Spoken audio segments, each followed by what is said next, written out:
জয় গুরু। আজকের এই ভিডিওটি একটি বিশেষ ভিডিও। আপনাদের সকলকে আমি অনুরোধ করছি একটু ধৈর্য সহকারে দেখার জন্য। এই কারণে দেখুন, ভিডিওতে আপনারা দুটো মেয়েকে দেখতে পাচ্ছেন।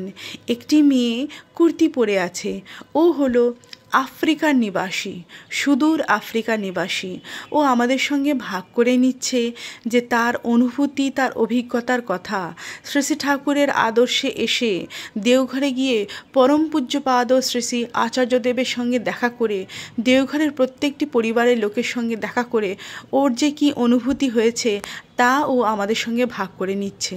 আর সাদা পোশাকে যে মেয়েটি আছে, সে তার ভাষাকে রূপান্তরিত করে দিচ্ছে আমাদের কাছে বাংলা ভাষায়।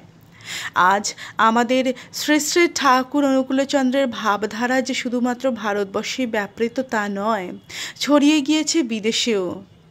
বিদেশের কোনায় কোনায় আমরা এখন দেখতে পাচ্ছি, সোশ্যাল মিডিয়ার মাধ্যমে সকলেই দেখতে পাচ্ছি যে অনেক জায়গা, অনেক দেশ আছে যেখানে আমাদের শ্রী শ্রী ঠাকুর অনুকূলচন্দ্রের ভাবধারা ছড়িয়ে গিয়েছে। বেশি দিন আর বাকি নেই যখন গোটা বিশ্ব জয় গুরু ধ্বনি দেবে, যখন গোটা বিশ্ব বলবে বন্দে পুরুষোত্তমম, যখন আমরা হয়ে উঠব একে অপরের আত্মীয় ভাই বোন। আমি আপনাদের শ্রাবণী, বং পরিবার চ্যানেলের পক্ষ থেকে জয় গুরু।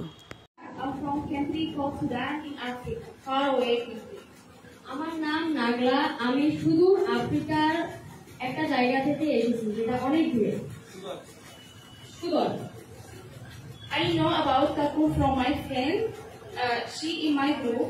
She speak about Thakur and she show me the photo and she give me book of Thakur and I read it. আমার গ্রুপের একটা বান্ধবী আছে আমার, যে আমাকে ঠাকুরের সম্পর্কে বলে এবং ঠাকুরের সমস্ত ছবি দেখায় এবং ঠাকুরের ছবিগুলো আমাকে দেয়। So one day I asked, we can go to Thakur place. So February we go. একদিন আমি তাকে জিজ্ঞাসা করলাম আমি কি ঠাকুরের ওই জায়গায় যেতে পারি, এবং আমরা ঠিক করলাম আমরা সেখানে গেলাম।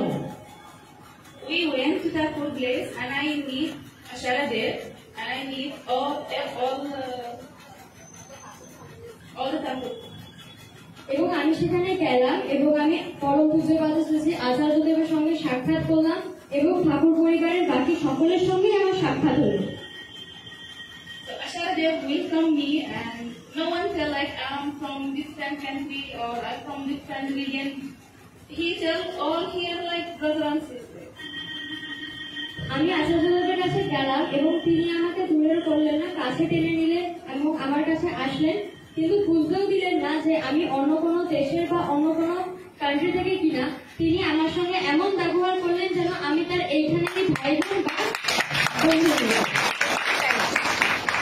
I meet Vandana with my friend. She was confused and he tell, if you want something you have to keep believe and you will have it. এবং তারপর আমি পূজনীয় অভিন্নদার সঙ্গে দেখা করলাম। তিনি আমার বন্ধুর মতো হলেন এবং তিনি আমাকে বললেন, তুমি যদি কিছু চাও এবং সেটার উপর তোমার দৃঢ় বিশ্বাস রাখতে হবে। So she got the position she wants to travel to Germany and she got both position in Germany because she keep believe in Thakur. তিনি আমাকে পড়াশোনার বিষয়ে নির্দেশ দিলেন জার্মানিতে যাওয়ার জন্য, এবং তিনি বিশ্বাস করেন যে ঠাকুরের উপর বিশ্বাস করে জার্মানিতে গেলে সবই হবে। So in April we go again to Thakur place and Ovindada tell, if you want to be successful you have to listen to your guide, you have to keep believe and you have to be honest. আমি এরপরে যখন অভিন্নদার কাছে আবার গেলাম তখন তিনি বললেন, তুমি যদি প্রতিষ্ঠিত হতে চাও, সাকসেসফুল হতে চাও, তাহলে তোমাকে তোমার যারা গাইড করে, তোমাকে যারা গাইড করে তাদের কথা শুনতে হবে, তাদের কথা সমস্ত কিছুই মেনে চলতে হবে। And most important thing, you have to focus and never waste your time. এবং তিনি আমাকে বললেন যে বেশি কিছু সবাইকে জানাতে হবে না এবং নিজের সময় নষ্ট করলে চলবে না।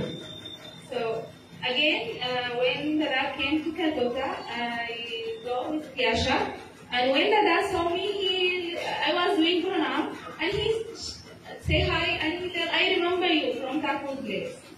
এবং অভিন্নদা যখন কলকাতায় আসলেন আমি তার কাছে গেলাম, দর্শন প্রণামের লাইনে দাঁড়িয়ে আছি তাকে প্রণাম করবো বলে।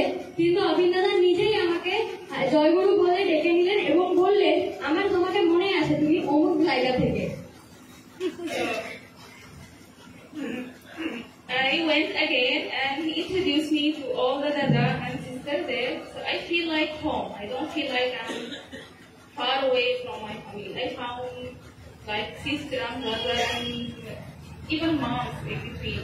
Everyone welcome me.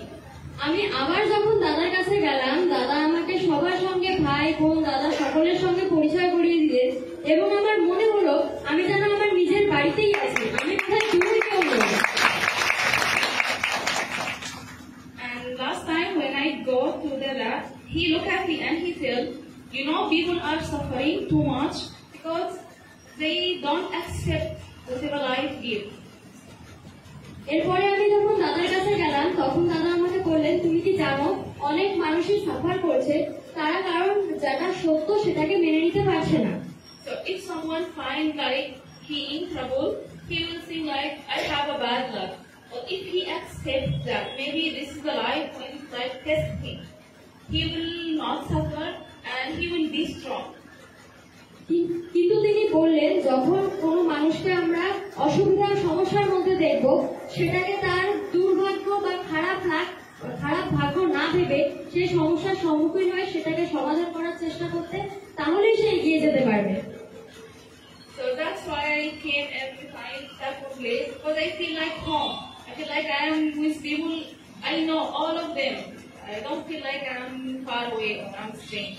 আমি সেই কারণেই সবসময় ঠাকুরের এই জায়গায় আসি, কারণ আমার মনে হয় এখানে সকলেই আমার নিজের, আমি বোধহয় দূরে থেকেও নই। জয় গুরু। জয় গুরু। আমরা